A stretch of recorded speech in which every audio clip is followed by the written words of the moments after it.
Som a la Badina de Massalcoreig, a la zona de l'Aiguabarreig. L'Oficina de Turisme Ornitològic, que està a Serós, desenvolupa diferents tasques. Una d'elles és organitzar grups per fer visites bé a una zona determinada o per observar espècies molt concretes. Però una de les tasques que més ens agrada fer, també des de l'Oficina de Turisme Ornitològic, és organitzar sortides especials, tant per adults com per a nens, d'educació ambiental. Avui estem en una de les sessions del programa Sílvia.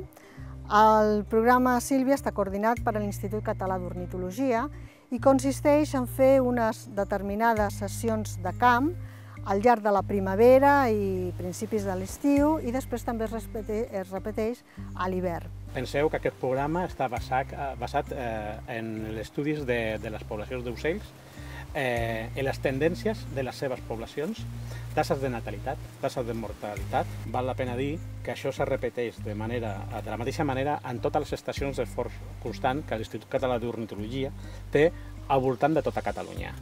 D'acord? Bé, amb el vostre permís continuo perquè avui és un dia de feina.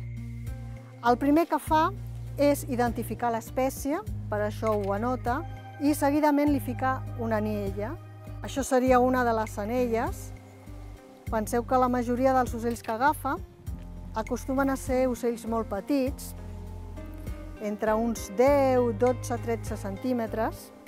Això és un tallarol de casquet.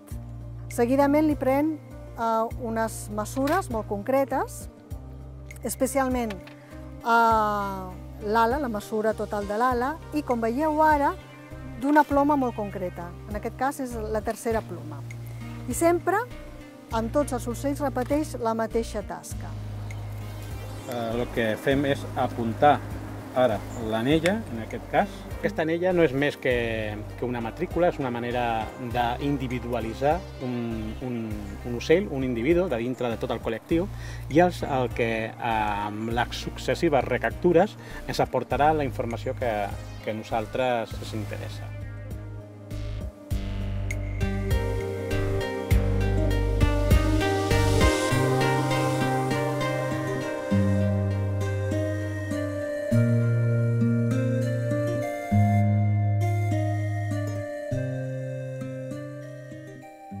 L'eina que fem servir és aquesta mena de paranys. Això té molts noms. A mi particularment m'agrada dir-les xarxes de boira. Aquestes xarxes tenen 1, 2, 3, 4 cossos i que són reversibles. És a dir, qualsevol ocell que passi volant quedarà enredat en un dels seus cossos, tant si ve en una direcció com una altra. És el cas d'aquest ocell. Ha caigut aquí a la xarxa i queda força embolicat. Bé, sempre n'hi ha un mètode per poder treure els ocells de la xarxa sense fer-los mal. El primer que fem és immobilitzar i desenredar les potes. Ja tenim una d'elles aquí. Continuem amb la segona, amb molta cura sempre. La intenció és no fer mal als ocells. I després, com si d'una xamarreta es tractés, és retirar la resta de xarxa. Tenim aquestes bosses que són de roba, de cotó, poden respirar perfectament. Llavors és on deixem, on guardem els ocells, perquè no es facin mal, perquè no s'estressin més del compte i perquè el seu plomatge es mantengui intacte.